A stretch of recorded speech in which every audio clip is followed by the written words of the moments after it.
dívku, která nechce rádoby slavné pěvce, abych jistý byl, že neslíbil jsem lásku žádný děvce. Družstevnice, ní však kulak, elektrikář, co zná nulák, žena pravdě mužských profesí.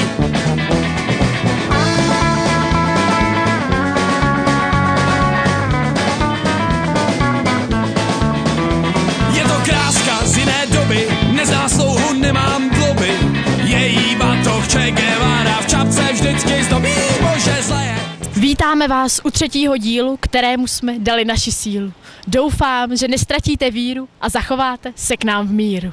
Tak pojďte s námi hodovat, těšit se a radovat. S mikrofonem u své pusy chceme zbalit super kusy. S hlavou sklopenou tu teď stojíme. V monterkách jak vepři se potíme. Chtěli jsme být sexy, krásné, jak to naše slunce jasné. To se nám však nepodařilo. Pořád jsme však ratolesti, nás nabažte se do sytosti. Nacházíme se před Milevským domem kultury, odkud právě vychází průvod masek, z čehož samozřejmě vyplývá, že letošní maškary jsou opravdu nabité, takže rekord možná bude pokořen. Ačkoliv se to nezdálo zprvu přesně jasné, tak nakonec asi dosáhneme cíle. Jsme na náměstí Edvarda Beneše s maškarním průvodem. Je tu velice masek. Opravdu velké množství. V té chvíli stojíme, protože vozy stojí, ale za chvíli se určitě zase rozejdeme. Bude to strašná legrace, protože všichni přítomní jsou nadšení z masek, z toho počtu a myslím, že zápis do knih českých rekordů je tak nadějný, jako že jsem tady na tomto světě teď. Vedle sebe tady mám moderátora dnešních maškar, Jaroslava Miškára alias Darta. A já se Dartíku ptám, po kolikátý moderuješ dnešní maškary? Po druhý, a pokud půjdu ještě příští rok na plošinu, tak naposledy. Proč? Protože mám závratě a bojím se, no. Hodně Ty jsi měkkej, bože. Teď mi pověz, jestli pak víš, kolikátý ročník je ten letošní? To vím velice přesně, je 149. Tak to jsem nečekala, tak to můžu vymazat další otázku, kterou jsem měla připravenou. Máš nějakou nemilou nebo naopak úsměvnou historku spojenou s maškarami? Nemusí být přímo jako týkající se tebe, ale... Mám jednu, když jsem byl na té plošině, tak jsem tam byl vlastně s těma komisařema z agentury Dobrý den v Pelhřimově. No. A když jsme tak nějak jakoby probírali ten dnešek a tohle, tak kluci říkali, co se mi teda líbilo, že končí u téhle agentury, stejně jako já končím s moderováním, pokud půjdeme ještě na tuhle plošinu. Což je milá i nemilá teda. Takže ta plošina musí být opravdu příjemná, co? No, ozývaly se tam pěkné zvuky. Tak já jsem si pro tebe připravila jazykolam. A řekni, zaželezilo-li se železo, či nezaželezilo-li se železo? Ještě jednou, prosím tě? Zaželezilo-li se železo, či nezaželezilo-li se železo? Zaželí... Počkej, jo. To fakt jsme nečekali tohle. To vždycky udělat tak originálně, takže... Ještě mi to jednou řekni, prosím tě. Zaželezilo-li se železo, či nezaželezilo-li se železo, vole? Ninko, měl jsem tě do dneška rád, nicméně samozřejmě tě to oplatím. Takže nevím. No, dobře, tak... Víš, za co jdu? Jakýho mnicha? Já jsem rytíř Jedi Darth Vader, jo. Aha, tak to jsem ráda, že to vím. Mě to mrzí, já jsem se na tohle docela dost připravoval. Která maska se ti líbí dneska nejvíc? Nejvíc se mi, prosím tě, líbí... Asi jako ten Jedi, no, se mi nejvíc dneska líbil. Fajn, no.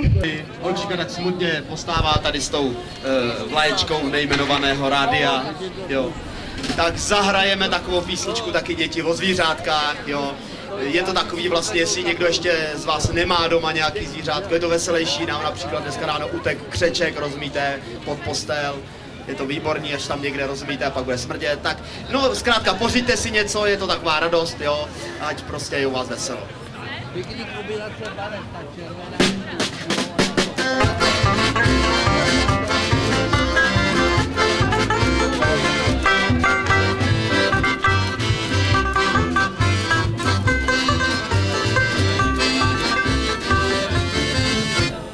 Mám vedle sebe jednoho od nás šichty, taky má barevnou vestu, já mám teda košili, ale to, že já jsem trochu chudší. Jinak je to ředitel městských služeb, je to na něm opravdu vidět, služby města Milevska. A já se ho ptám, jak se mu letošní maškary vůbec líbí? Tak letošní maškary jsou fakt dost dobrý. Myslím si, že jsme měli krásnou trafiku, prodali jsme hodně novin, měli jsme doutníčky, panáky a určitě se to hodně povedlo. A chystáte na příští rok teda něco většího, krom trafiky, když bude 150. výročí maškar? Tak na to 150. výročí musíme připravit fakt něco bombastického, ale teprve průběh roku ukáže, na co bude třeba poukázat a z čeho si udělat srandu. A jak moc nebo jak dlouho vám trvala příprava letošních maškar? Tak ta příprava byla poměrně jednoduchá, protože spousta lidí poukazovala na to, že mám trafiku, tak jsme ji prostě udělali a trafika projela městem a myslím si, že byla dost dobrá. Polepoval jste sám vůz? Využil jsem na to pracovníky služeb města Milevska, oni to dělali s radostí a upřímně se tomu smáli, takže se to určitě povedlo. Dělali to s radostí během pracovní služby? Tak v tomhletom období, kdy je ještě zima a nepadá sníh, tak té práce není tolik, takže nějak ty lidi zaměstnat musíme. Takže zaměstnanci služeb města Milevska místo okopávání polepovali trafiku? Tak samozřejmě musíme se podílet na kulturním dění v Milevsku a pokud to lidi dělají s láskou a s radostí a podílíme se na to jako jeden z hlavních partnerů těch milevských maškar, poskytujeme techniku a všechno na naše náklady, tak si myslím, že tohle se trošku ztratí v tom. Tak my děkujeme městským službám, především městským službám a taky řediteli městských služeb. Já také děkuji a mějte se krásně. My taky. Tak přátelé, a v tuhletu chvíli přivítejte prosím vás jednoho človíčka, který nám tady dneska počítal všechny ty masky, že jo, který nám vlastně v tuhletu chvíli oznámí počet masek, který se zúčastnil masopustního průvodu. Vy už jste slyšeli, že když jsme byli tam nahoře, jak jsme se vůbec nebáli, tak jsem hlásil tak nějak přibližně počet. Pozitivní je to, že v Brně, že jsme překonali vlastně minulej rekord, jo. Takže dámy a pánové, přivítejte prosím Adama potleskem. Adam je z agentury Dobrý den v Pelhřimově a v tuhletu chvíli nám oznámí tu nejdůležitější věc. Tak krásný dobrý odpoledne na Milevském náměstí, abych vás chtěl jménem agentury Dobrý den vám říct dobrý den, ale nepřijel jsem si z vás dělat dobrý den. Jinak bych chtěl říct, že tady k pánům se tím pupkem moc nehodím, ale jsem tady úplně kvůli jiným věcem. Jsem tady kvůli tomu, že vám chci oznámit, že jste rekordmani, jste český rekordmani, budete zapsáni v Pelhřimově, protože jste dnes překonali rekord, který padl loni v Kunicích. Tam přišlo do masopustního průvodu 196 lidí a vás tady dneska bylo, když mi podržíš také knihu, tak vážení přátelé, tady to teďka vidíte 629 lidí. Já to tady předám panu starostovi. Já vám gratuluju, jste český rekordmani. Obrovský potlesk, jsem rád, že jste přišli také v hojném počtu. Mám vedle sebe pana starostu města Milevska, který se dnes účastnil průvodu jako pat nebo mat. Neví, je rozdvojená osobnost. Jak se takhle jako rozdvojená osobnost cítíte? No, vzhledem k tomu, že je masopust, já se cítím tak na půl. Myslíte si, že jsou letošní maškary přeci jen o kus lepší než ty loňské? No, pokud ta tendence je neustále se zlepšovat, tak já teď můžu potvrdit, že ano, že jsou zase o kousek lepší, přišlo zase víc lidí a zase víc lidí usoudilo, že udělat si legraci sám ze sebe není nic špatného. Vítám vedle sebe ředitele Milevského domu kultury a hned jako první otázku pro něj mám, jak se mu letošní maškary líbily? No samozřejmě, když jsme překonali rekord úplně velkolepě, 629 účastníků, takže jak jinak, líbily se mi, když organizačně byly hodně náročný díky těm 629 účastníkům průvodu a zhruba 20 až 30 vozy, ještě sami to nemáme zmapovaný v současné chvíli, ale celkový hodnocení, maškary se mi líbily. Věřil jste před tím, než se všechno tady ta akce udála, že je nějaká šance na zařazení do knihy rekordů? Věřil jsem tomu, myslel jsem si, že nás bude tak kolem 400. Je to nakonec víc, doufal jsem, kdyby aspoň těch 500, no, ono se to povedlo ještě víc. Takže jsme si dali asi vysokou laťku. Tak to já moc gratuluju a připravujete něco echt speciálního na příští rok, když je to výročí 150. To nevím, protože teď na to vůbec nebyl čas myslet, co bude za rok. No, to vůbec nevíme. Ale ono už někdo něco ví, má, přemýšlí, vymýšlej, protože teď, když vidím, kolik přišlo lidí a teď jak se s tím baví, že jsme to vůbec nečekali, protože spousta lidí šla prvně, jo, a bavili se, jo. Takže si myslím, že za rok to může být ještě větší, lepší. A když je to po 150, teď aby taky bylo počasí. My jsme měli krásný počasí. No, takže věřím tomu, když zase se překonáme. No.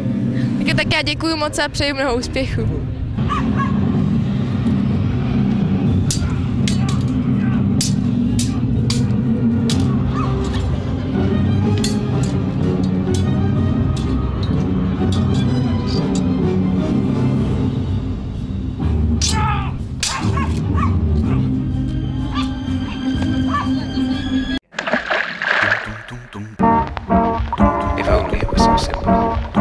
Olori guarda tanti bubu tanti villi dat lono, guarda tanti bubu tanti villi dat lono, guarda tanti bubu tanti villi dat lono, guarda tanti bubu tanti villi dat lono, olori guarda tanti bubu tanti villi dat lono, olori guarda tanti bubu tanti villi dat lono, olori guarda di do, up di la do. Olori guarda tanti bubu tanti villi dat lono, olori guarda tanti bubu tanti villi dat lono, olori guarda tanti bubu tanti villi dat lono, olori guarda di do, up di la do. Olori guarda tanti bubu tanti villi dat lono, olori guarda tanti bubu tanti villi dat lono, olori guarda tanti bubu tanti villi dat lono, olori guarda di do. Loučí se s vámi Nina Radostová a její kolegyně Daniela Tolingerová. A u příštího dílu Ratolestí nashledanou. Olori guarda tanti bubu tanti villi dat lono, olori guarda di do, up di la do.